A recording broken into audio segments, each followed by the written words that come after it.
before the rustle of leaves, before the rhythm of heartbeats, before the sun was known or the sky was blue. You were there, not as flesh, not as bone, but as something older, something deeper, a soul born from the breath of the Almighty. No weight, no body, no name. Just you, pure, radiant, and aware of only one truth, your Creator. You stood among countless others, in a place without time. There was no sun, no stars, no direction. Yet you knew you were facing something great. A presence that wrapped around your very essence with a gentleness that defied language. Every soul stood still, as if the entire creation were holding its breath. Then the question came, not with sound, but with meaning that echoed within your very being. Am I not your Lord? You knew the answer before the words were complete. You had no doubt. There was no hesitation. It wasn't taught. It was known. Yes, you are. It wasn't just you. The answer poured from every soul like a wave crashing back to its source. A covenant sealed in the fabric of your existence. A promise made before you ever saw a face, before you ever shed a tear, before you ever sinned or prayed. That promise still lingers somewhere in your heart, even now. Time did not pass there, yet everything moved. The souls, like stars suspended in an unseen sky, shimmered with anticipation. Where would they go? What stories would they live? What would they remember, and what would they forget? You were not afraid. You did not yet know fear. But there was something else, a yearning, faint but real. As if you knew you were about to leave something perfect behind. Not forever, but for a journey of return. And then it happened. You were chosen. You felt it before anything else. A gentle pull. A descent. You were being sent, not thrown, not cast away, but entrusted. Your light, once part of the unseen realm, now had a destination, a heartbeat, a name, a story. You didn't resist. You couldn't. Your path had been written before stars were hung in the heavens. And though you were leaving a realm of knowing, you were walking into a world of signs. You wouldn't remember this moment, but its echo would remain. Every time you looked at the sky and felt wonder. Every time your heart ached for something eternal. Every time a prayer escaped your lips in desperation or in joy, that was the covenant, calling from deep within you. You were once just a soul. But now, the journey begins. Darkness surrounds you. But it is not the darkness of fear or absence. It is the kind that embraces, the kind that sways with a heartbeat. You are not alone. You are wrapped, held, floating in a sea of divine mercy. Warmth hums through the silence. You do not see, yet you are being formed. You do not speak, yet you are known. You are becoming. Your journey has begun in the safest of sanctuaries, the womb. A world within a world. The outside does not exist for you yet. No faces, no voices, no sounds beyond the soft rhythm that pulses around you. But here, within this sacred space, creation unfolds with precision known only to the one who wrote it. From a drop, you became a clot. Then a tiny form, still unknown to the eyes of the world. But heaven is watching. Angels are near. They count the days, waiting for the command to be given. You do not rush. There is no hurry in your stillness. For your Creator is fashioning you with care, moment by moment, cell by cell. The eyes you will one day use to witness sunsets and tears, they are being shaped. The hands that will one day tremble in prayer, they are being designed. And the heart that will one day break and rise and break again, it beats for the first time, unnoticed by the world, but recorded by the heavens. Then, on a day only known to the unseen realm, the angel arrives. It descends not with noise but with purpose. It carries the breath of the soul, the breath of you. And in an instant that shakes no mountain, that stirs no sea, you are breathed into. Light meets form. Soul meets vessel. You are alive. Not merely in body, but in truth. For the soul is now veiled in skin and mystery. You will not remember this moment. but it remembers you. That first gasp of spiritual awakening, that first stir of life, these are etched in eternity, even if you forget. Inside the womb, you remain unaware of the world waiting to receive you. The prayers whispered for you. The hands that may tremble when they first hold you. You are hidden, yet you are loved. Veiled, yet never forgotten. And above all, you are protected. He, your Lord, is closer to you than the blood that feeds you. He watches as your tiny fingers curl without thought, as your eyes close before they ever see the light. The one who created the galaxies has chosen to shape you in the depth of a womb, layering you in darkness upon darkness, not out of distance but out of design. Each day is measured. Each movement is known. Sometimes, even now, when you curl into yourself and feel the soft rhythm of your own heart, you'll taste a memory you can't explain. A stillness that reminds you of something lost. Or perhaps, something sacred. That is the echo of the womb, the memory of being wrapped in mercy. Soon, the world will open. Soon, your ears will hear the cry of life. But not yet. For now, you are safe in the mercy of the one who made you. And though you do not yet know his name on your tongue, your soul already whispers it. You emerge from the unseen into a world ablaze with light and sound. Your first breath is a gasp, not of recognition, but of shock. A cry escapes your lips, and the world answers with hands that lift you, cloth that wraps you, and voices that soothe you in languages you do not yet understand. You do not remember what came before, those still moments in the womb, the warmth of divine nearness, the covenant you once made. It is hidden now, veiled behind the curtain of flesh and time. But your journey continues.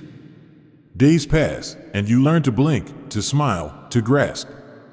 The world is vast, filled with motion and color, but also with rules that you have yet to grasp. Your soul, now tucked within this fragile body, is curious, watching, absorbing. The heart you carry within you is not just an organ, it is a compass, quietly whispering when something is right, or when something feels wrong. This is not a mistake. You were not sent here to wander without guidance. Signs are everywhere. As you grow, life speeds up. You laugh more. You fall more. You ask questions. Some answers come easily, others are met with silence. You begin to wonder. Who made all this? Why do things begin and end?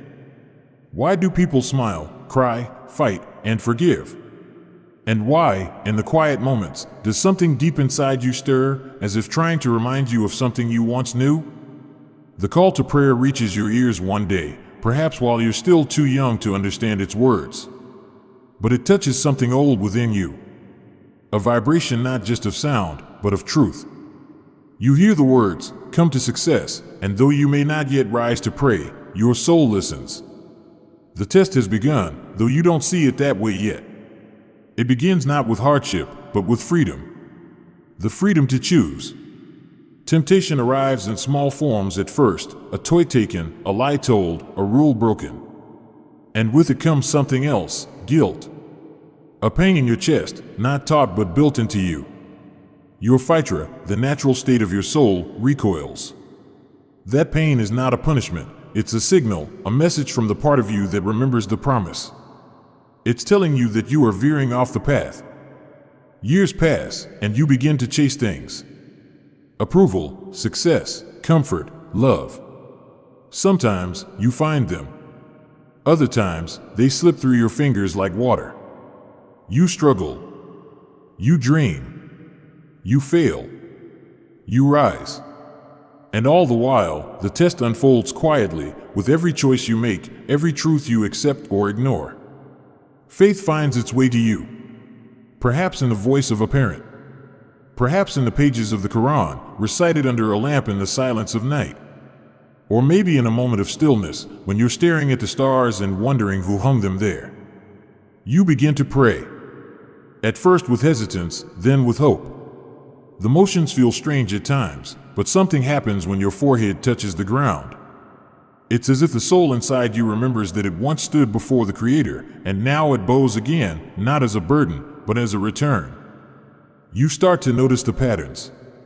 That ease often follows hardship. That patience opens doors. That when you give in charity, your heart feels richer. You learn that this world, though beautiful, is never quite enough. No amount of wealth, attention, or pleasure ever fills the quiet emptiness that calls out to something greater. You start to understand, this life is not the end. It's the middle. A bridge between the soul's origin and its eternal destination. Hardship arrives. Illness. Loss. Betrayal. You cry not only from pain but from confusion. Why me becomes a whisper in your thoughts. But as you struggle, something sacred awakens in you. In the quiet moments, you reach out not to the world but to the one who made it. You raise your hands, your voice cracks, and you say his name not with certainty, but with need. And that is enough. The beauty of the test is that it meets you where you are. For some, it lies in sacrifice. For others, in gratitude. For some, it is patience with poverty. For others, restraint with wealth. Every soul is tested uniquely, yet the path to the divine is the same: awareness, obedience, love. There are days when you forget. When the world's shine blinds you, and the whispers pull you into regret. But even then, you are not abandoned. Your Lord waits, not with anger, but with an invitation. Turn back. Always turn back. Tawbah is not just repentance. It is homecoming. And every time you return, the gates open wide, as if you never left. As you age, the world becomes both more familiar and more distant. The joys are quieter. The laughter more fragile. You begin to attend more funerals than weddings. And sometimes, while alone with your thoughts, you think about your own ending. You wonder what will become of you. You wonder what your soul will say when it meets its Creator again. But if you listen carefully, you will hear it. That same voice from long ago. The one that said, "Yes, you are my Lord." It still lives within you. It speaks every time you choose truth over falsehood, prayer over neglect, mercy over anger. It is the echo of the covenant. And with every breath you take, you are walking toward the moment when you will return to the one who first breathed life into you. The test continues until your final breath. But know this, the one who sent you here watches you not like a judge watches a criminal, but like a loving guide waits for a traveler to come home. You were created with purpose. You live with purpose. And one day soon, you will understand just how close he has always been. The world feels heavy today, though no one else seems to notice. The sky is the same pale blue. The air carries the same quiet hum. But you sense something deeper. Your limbs feel slower, your breath just slightly thinner. And somewhere inside, a stillness begins to bloom, unfamiliar yet oddly comforting, as if something within you is being summoned home. You do not know it yet, but the hour has arrived. The appointed moment, written long before your body even existed, is here. It does not knock. It does not announce itself with trumpets or cries. It comes with calm, with certainty, with grace or with dread, depending on how you have lived. Everything now begins to slow. The noises of the world become muffled, distant, like echoes underwater. Faces blur. Lights dim. And suddenly, you are aware of your heartbeat in a way you never noticed before. Not just as rhythm, but as farewell. Your soul stirs. It senses what your body cannot. The veil that stood between you and the unseen world begins to shift, just slightly at first, then with increasing clarity. And then, it happens. In the corner of the room, a presence. At first, you think it's your imagination, a trick of fear or fatigue. But no, this presence is real. If you lived your life in faith, you see beauty. A radiant face, neither male nor female, glowing with light, kindness woven into every feature. The angel of death has arrived, not as a figure of horror, but as a gentle companion. There is no fear in their eyes, only compassion, patience, and truth. They do not reach out to hurt you. They call to you, softly, like an old friend who has come to escort you back to where you truly belong. But if your life was spent in denial, your heart darkened with arrogance and rebellion, then what stands before you is not light but terror. An angel cloaked in dread, unflinching, its face stern and void of mercy. You know at once what this means. No explanations are needed. The soul understands what the mind denied. You feel your body growing colder, even as your chest rises once more. Each breath is heavier than the last, your fingers twitching as they try to cling to what they once held. Family surrounds you, whispering prayers, holding hands, tears falling. But they cannot follow where you are going. The line has been drawn. You can hear them, but their voices are already faint. Something ancient and immense begins to pull at your core. It is your soul. It is time. If you are of the righteous, your soul exits like water flowing from a jug, smooth, graceful, effortless. There is no resistance. It is as if your soul recognizes the touch of the angel, and with relief, it lets go. The pain of death, often feared, is replaced by a deep and expansive peace, a calm that floods through every part of what you once were. The room behind you fades. You are now weightless, suspended between two realms, embraced by angels with white faces and garments of light. They wrap your soul in a heavenly silk, scented like musk, and they rise with you through the skies. But if you rejected truth, lived only for desire, and closed your heart to guidance, your soul does not leave easily. It clings. It resists. The angel of death must pull it out, not like water from a jug, but like thorns being dragged through wool. The pain is immense, stretching through dimensions unseen, and your cries, though unheard by the living, are known to the heavens. The angels do not smile. They carry no silk. Instead, your soul is wrapped in a coarse cloth, foul and stench, as the journey to judgment begins. As you are lifted from your body, you look down. And there it is, your vessel. Pale, still, lifeless. The eyes that once searched for meaning now stare blankly toward nothing. You never imagined you would see yourself like this. Family members weep, unaware that your soul watches them, hovering, aching to reach out. But the separation has begun. This is no longer your home. You are taken upward. The angels rise with you, moving toward the gate of the first heaven. At every level, you are asked, "Who is this soul?" And if your name was spoken in good on the earth, the angels above smile, saying, "It is so-and-so, child of so-and-so," using names beloved by the righteous. The gates open, and your soul ascends, carried with honor and peace. But if your name was cursed or your life ignored the light, the gates remain closed. The angels above ask, "Who is this wretched soul?" And the ones who carry you have no gentle answer. You are denied entry. Your name is recorded not among the high, but in the lowest of books. The scrolls are sealed. The angels begin to descend. Whether honored or cast down, the soul must return to the earth. The grave awaits. But in this moment, just before that descent, you now understand everything. You understand why the prayers mattered. Why the tears in the night were heard.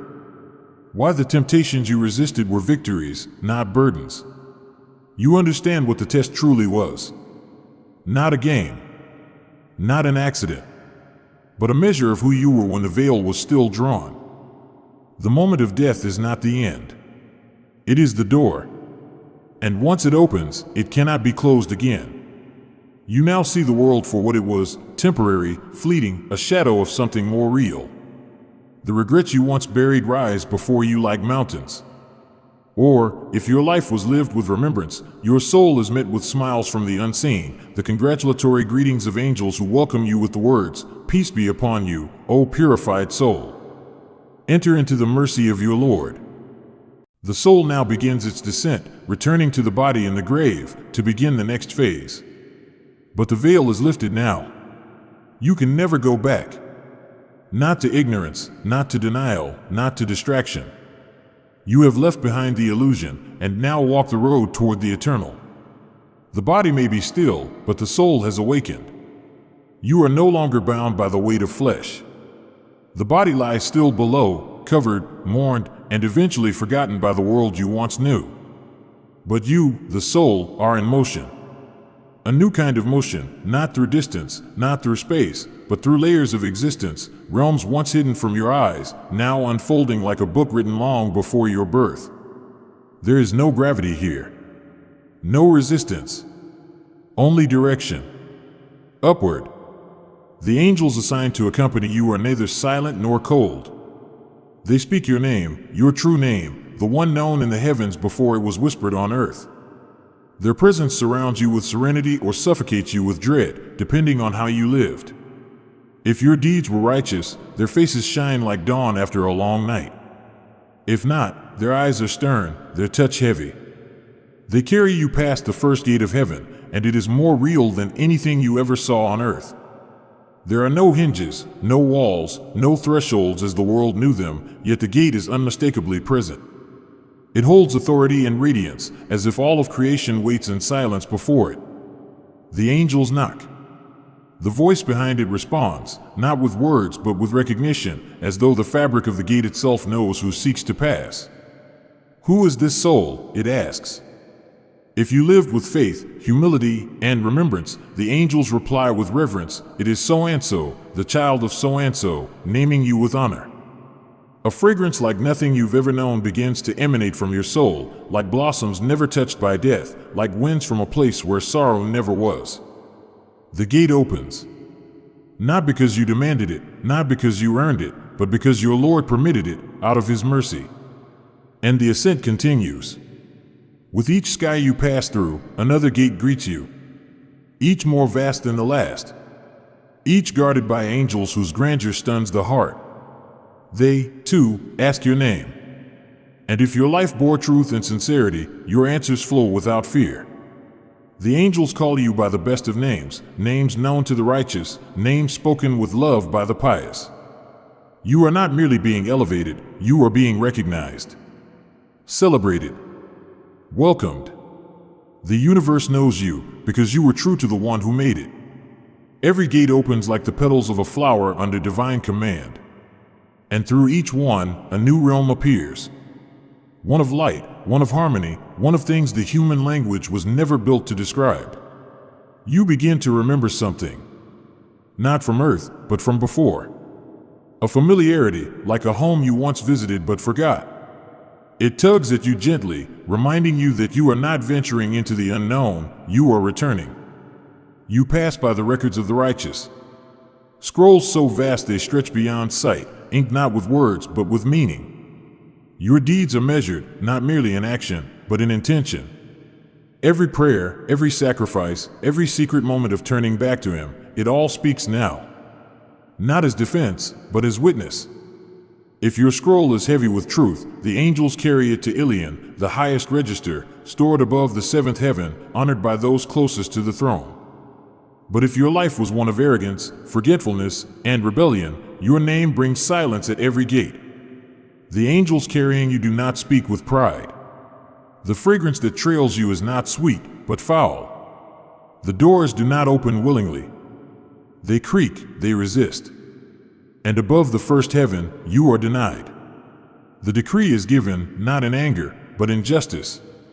The soul of the wicked is cast down, dropped from the heights, hurled back to the earth like a stone. Your scroll is thrown, not placed.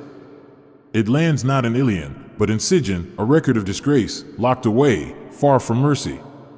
And yet even then, even in this moment of descent, there is no randomness. The soul is not lost in the wind. It is returned to the place where its body lies, in preparation for the questions to come. Whether honored or humiliated, the soul returns. Not because it is over, but because it has only just begun. But if you are among the righteous, your journey to the heavens is not a blur. It is a coronation. The angels ascend with you in procession, praising your Lord, singing of His mercy, reciting verses you once recited in the still of night. Your heart, though no longer beating, beats with joy, with hope, with yearning. Every level brings you closer to the truth you always believed in but never fully saw. You pass by scenes that break the mind. Gardens that stretch beyond dimensions. Rivers that sparkle without source. Creatures made of light, bowing in worship without end. And then, beyond all this, the final veil. Not one of cloth or smoke, but of radiant glory. It is here that your name is inscribed among those who believed, those who repented, those who fell but got back up. You are not perfect. You were never expected to be. But you were sincere. And that was enough. Then, with care beyond measure, the angels begin the descent. You are carried back, not in sorrow, but with purpose. You look down, and the earth seems small now. The world you once feared and desired is just a dot beneath your eternal sky. You return not as the person you once were, but as a soul who now knows what lies beyond. Your grave awaits. But you are no longer afraid, because the heavens have already welcomed you once. And soon, they will welcome you again, forever. The soil presses in from all sides. The scent of earth is thick and close, clinging to what was once your body. Above, footsteps fade. Voices drift into the distance. The last handful of dirt has fallen. The grave is sealed. And now, silence. You are alone. Not alone as the world knows it, not loneliness of distance or absence, but a deeper solitude. One that exists between worlds. You are aware in a new way now, suspended between time and eternity. You remember the sky, the tears, the voices praying over you. You remember the angelic ascent, the gates of heaven, the return. But that is behind you now. Now you lie still in the place every soul will visit. Your final bed. Your first station toward the eternal. Darkness surrounds you, but it is not empty. It is thick, alive with anticipation. You feel the weight of your body, yet you know you are no longer bound by it. You sense something shifting around you, as if the very soil breathes. And then, a tremor, not of the earth, but of existence itself. You are not alone. Two presences arrive. They do not walk. They do not crawl. They manifest, sudden and absolute. Their forms are unlike anything you've seen, majestic, fearsome, not made of flesh or bone. Their names tremble through the unseen, Munker and Naker. Their eyes pierce through the soul, their gaze deeper than thought. They do not ask for permission. They do not introduce themselves. They have come to question. You feel the gravity of the moment press against you. Not from cruelty, but from truth. The test is not academic. It is not about memory or words. It is about essence. About who you were when no one watched, when the world turned away and only your Creator remained. They speak. Their voices strike not the air, but your very being.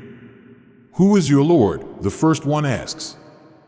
And in that moment, your soul responds not with intellect, but with recognition.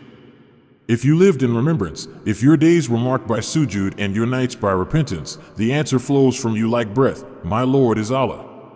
Not from the tongue, but from the heart. If you lived in forgetfulness, if you worshipped status, or wealth, or ego, the question stuns you. The answer withers in your mouth. You stammer, you pause. You say, I don't know. And the angels look not with hatred, but with justice. Then comes the second question, echoing through the unseen. What is your religion? If you lived in surrender, if your soul found peace and submission, you respond, my religion is Islam. The words are light. They carry you, filling the grave with warmth. But if you lived only in name, if the word meant nothing to your choices, the answer escapes you. It was never written in your soul. You are silent, and the silence judges you. The final question falls with weight. Who is this man who was sent among you?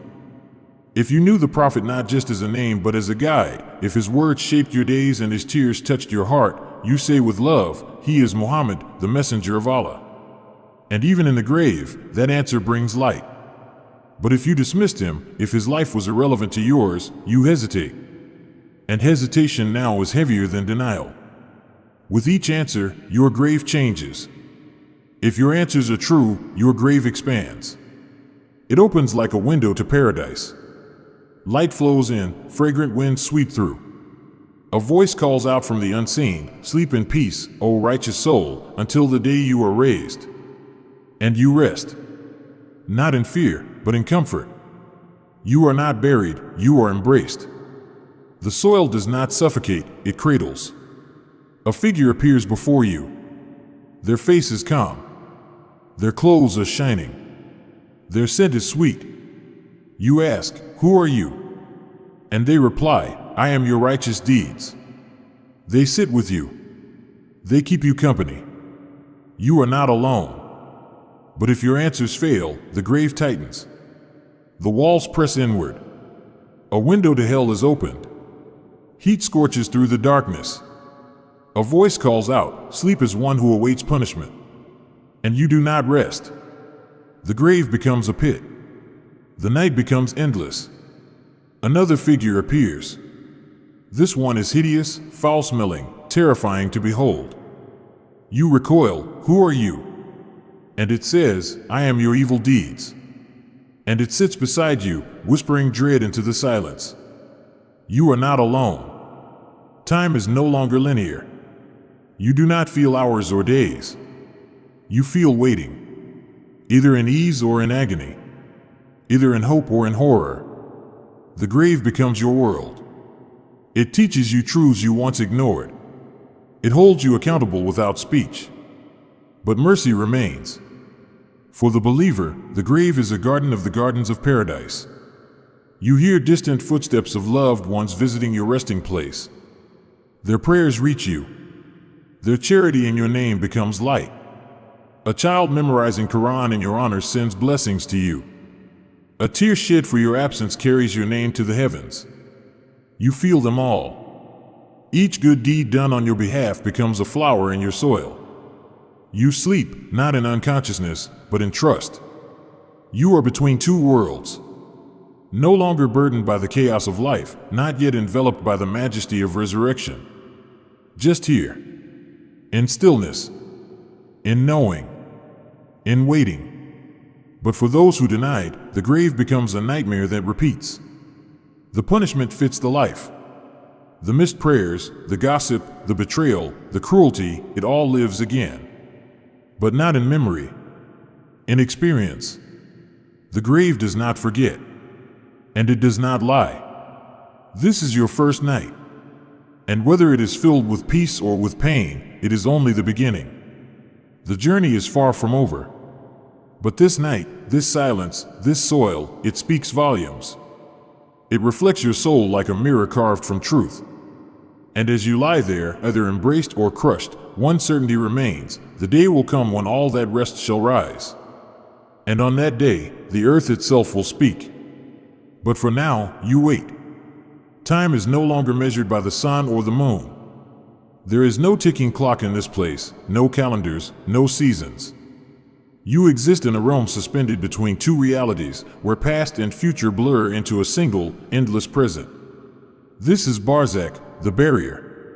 The realm between the world you left behind and the eternity that awaits. You are no longer of the earth, but you have not yet reached the final shore. You wait.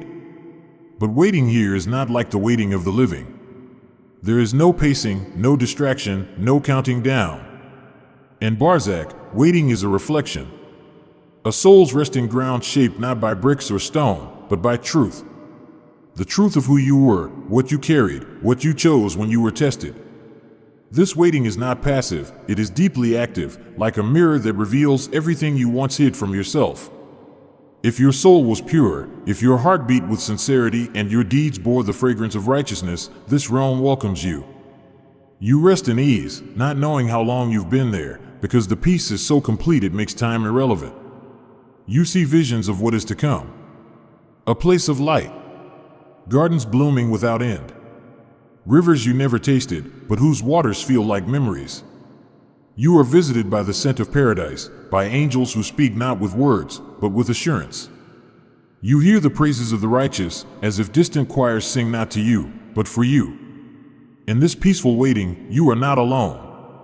The du'as of your children, the charity you gave, the Quran you recited, all of them visit you as companions. Every good you left behind walks beside you now. The echoes of your kindness, the private tears you shed in prayer, the smile you gave someone who felt unseen, these are your friends in Barzakh. They speak without mouths. They comfort without hands. You are no longer worried, because the journey ahead looks bright.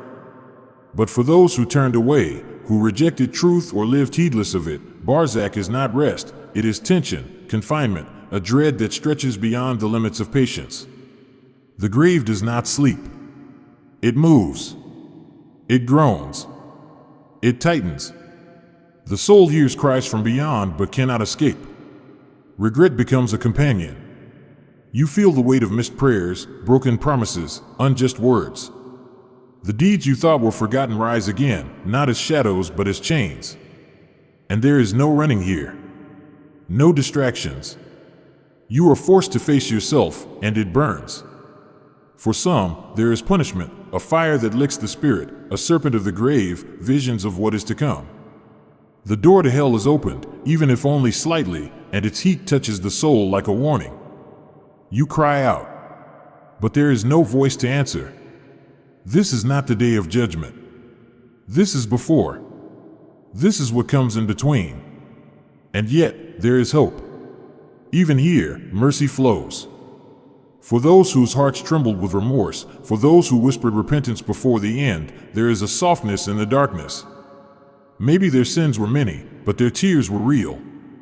Maybe their past was stained, but their final words were of God. In Barzakh, they are not forgotten. They are not discarded. They are held. They are cleaned. They are prepared.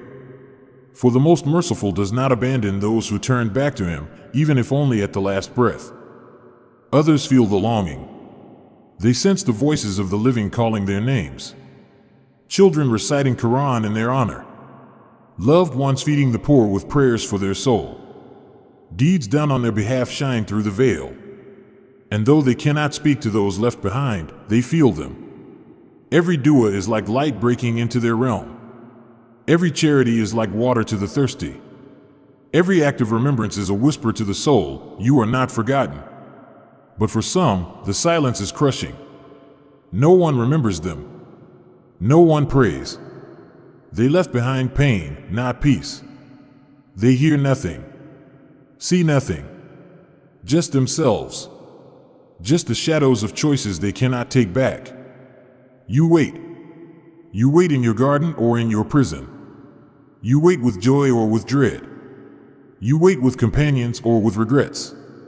And the sky above Barzakh does not change, because it is not meant to distract. It is meant to hold you. It is meant to prepare you for what comes next. The trumpet will sound one day. The ground will split. The seas will rise. And you will be called to stand once more. But not yet. For now, you remain where every soul must pass. Between two eternities. In the quiet womb of the afterlife. In the truth-reflecting realm of Barzakh. The silence ends with a sound that has no equal, a blast not of this world, but one that echoes across creation. It is not heard by ears. It is felt in the soul, in the bones of mountains, in the folds of the sea. The first blow of the trumpet comes with finality. Every living thing collapses. The skies tear apart. The sun folds in on itself. The stars scatter like ashes. The earth shudders and swells, casting out its secrets. And then, the world falls into a stillness deeper than death. All is erased. Time vanishes. No clocks tick. No breaths are drawn. The silence that follows is not emptiness, it is divine command, pausing all of existence in anticipation. For what is to come next is not just the awakening of the dead, but the awakening of truth. The second blow arrives. Another sound, not loud as the world knows loud, but irresistible, penetrating all barriers. In an instant, what was scattered is gathered. What was decayed is restored. What was forgotten is remembered. You feel it before you see it. A stirring, deep in the remnants of your body, wherever they were left, in the soil, in the sea, in the bellies of beasts, in the winds. Every atom is summoned back with purpose. Your body, once a vessel, reforms under divine command. But this time, it is different. It is not of flesh and fragility. It is of permanence. Built for what lies ahead. No sickness. No sleep. No death. You awaken. The first sensation is confusion. Then awe. Then fear. The world around you is nothing like the one you left. The mountains walk. The sky is torn. The oceans blaze. The earth, once solid and proud, is now flat, extended, endless. There are no buildings, no cities, no flags, just a vast plain stretching beyond sight. And people, countless people, rising from their graves like seeds from the earth, barefoot, naked, trembling. You stand among them. You are one of them. The kings, the peasants, the scholars, the tyrants, all alike. There is no gold, no armor, no status. Only the soul and its deeds. You look around and see faces pale with terror.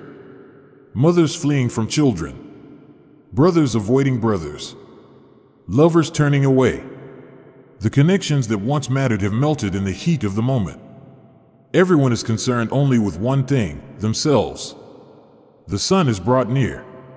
So close that it hovers just above the heads of creation. Its heat is unbearable, yet it does not consume. Instead, it exposes. Each soul sweats according to the weight of their sins.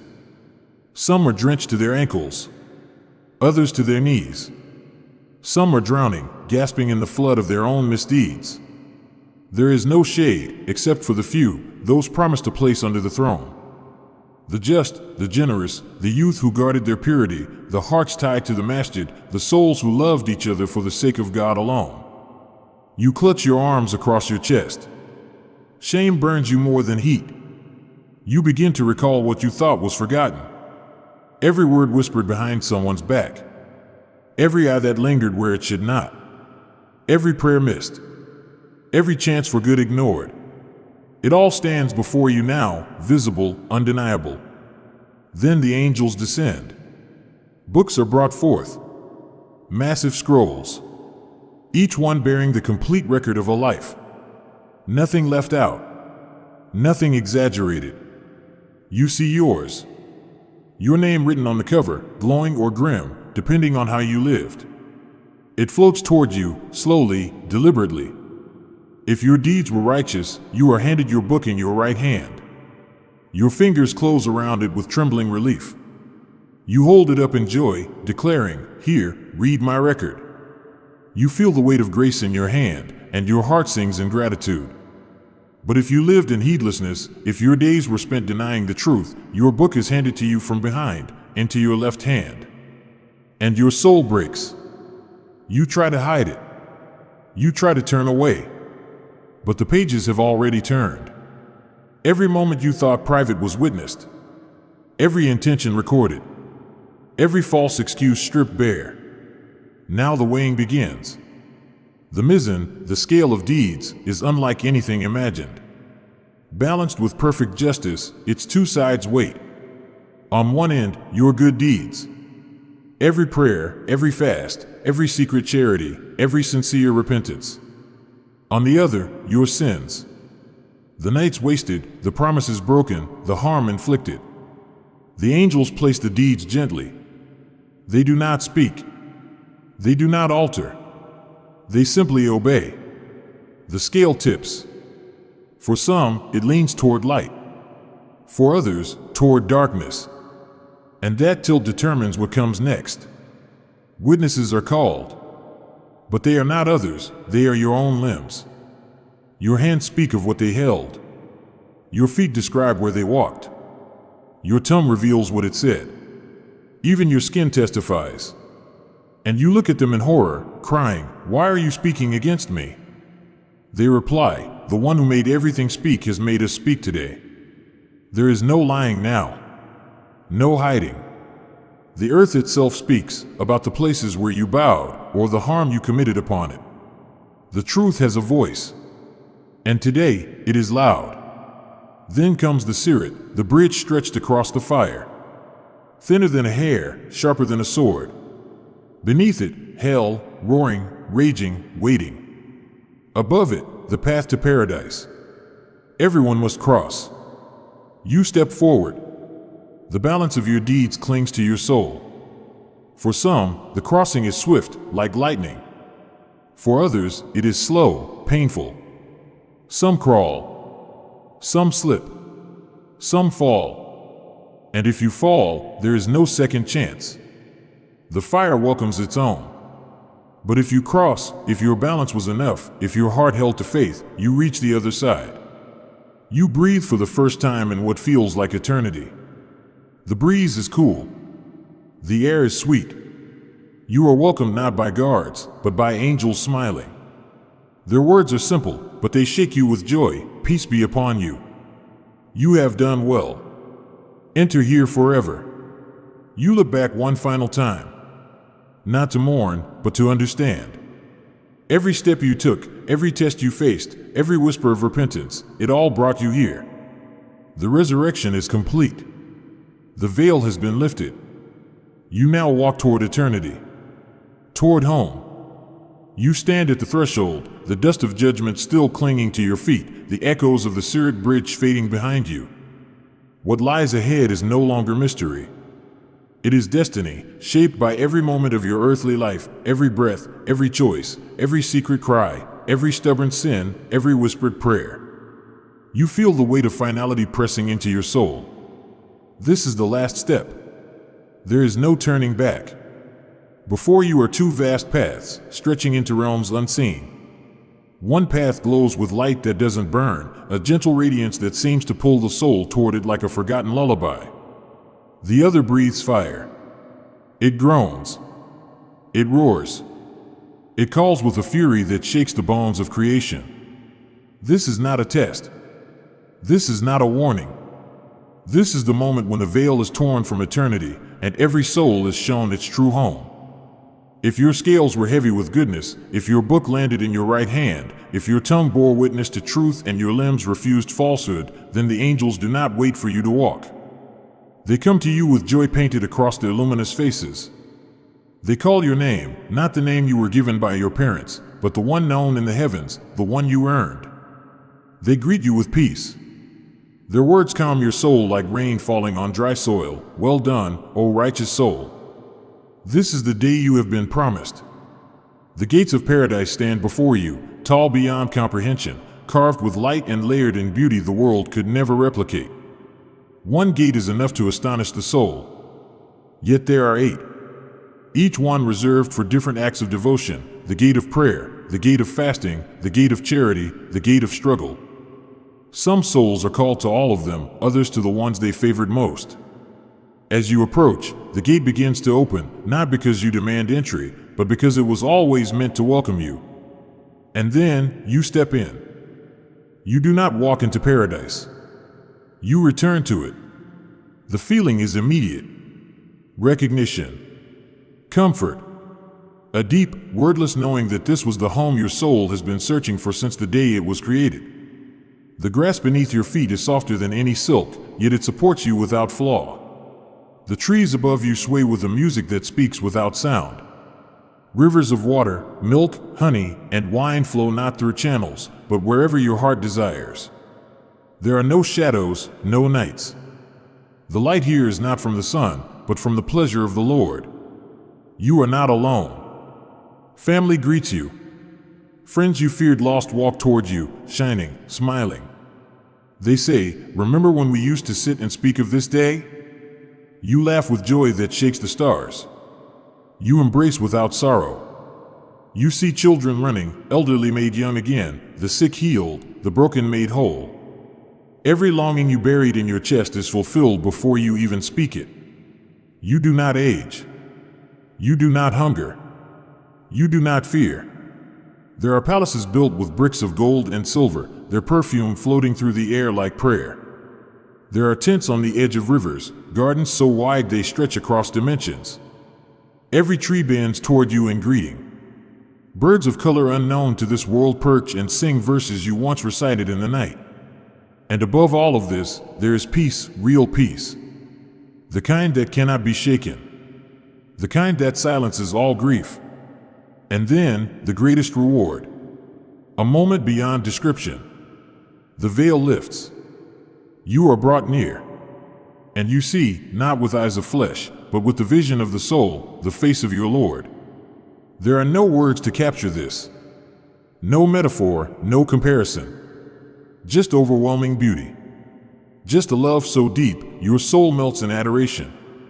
He looks at you. He is pleased with you.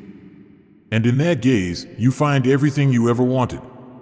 You were not just spared. You were chosen.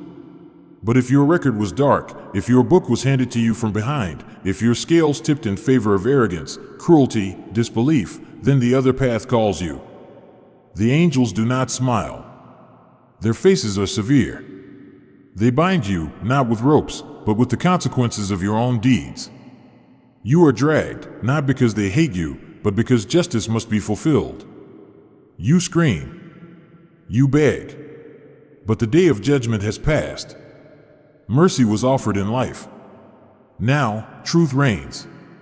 The gates of hell rise like a mountain of fire.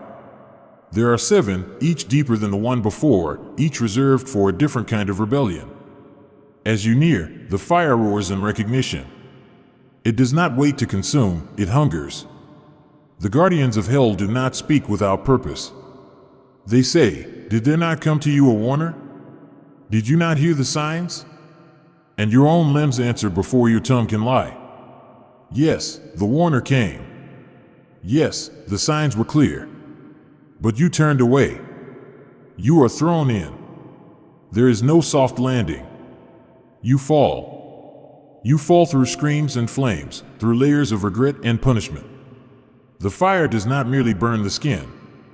It consumes the soul. Yet it never ends it. You do not die here.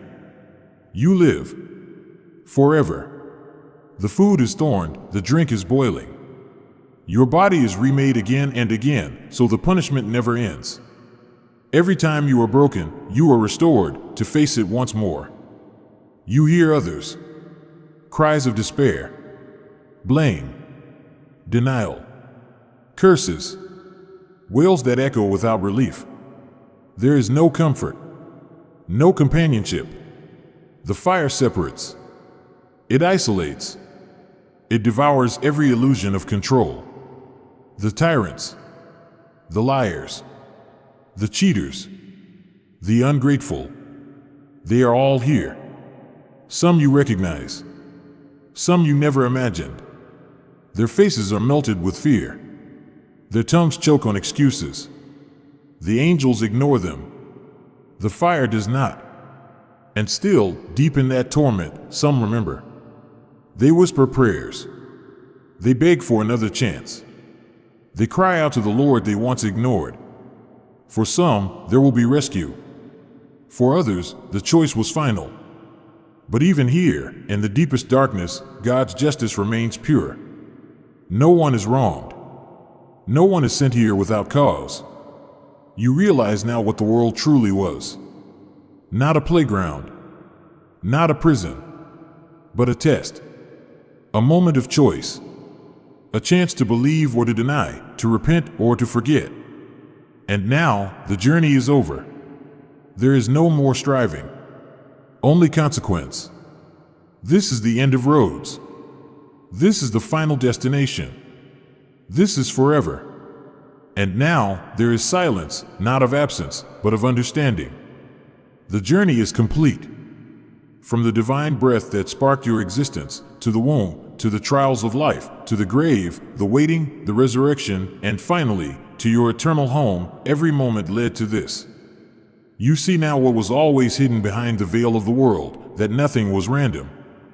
Every sorrow was a lesson. Every joy was a gift. Every breath was a step toward this end.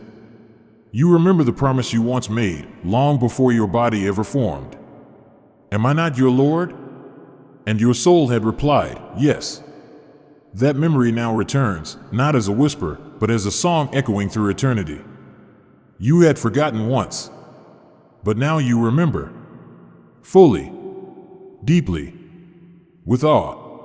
You look back at your life, the one that once felt endless but was only a blink.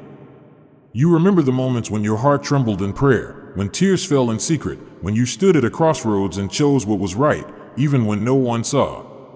You also remember the stumbles, the regrets. But if you repented, they are gone now, washed away by mercy whiter than the oceans. There is no more fear. No more longing. You are where you were always meant to be. The journey was never about perfection. It was about return, about striving, about remembering. And now, in this place where time does not move, where sorrow does not exist, your soul finally rests, not in sleep, but in peace. You are home. Forever.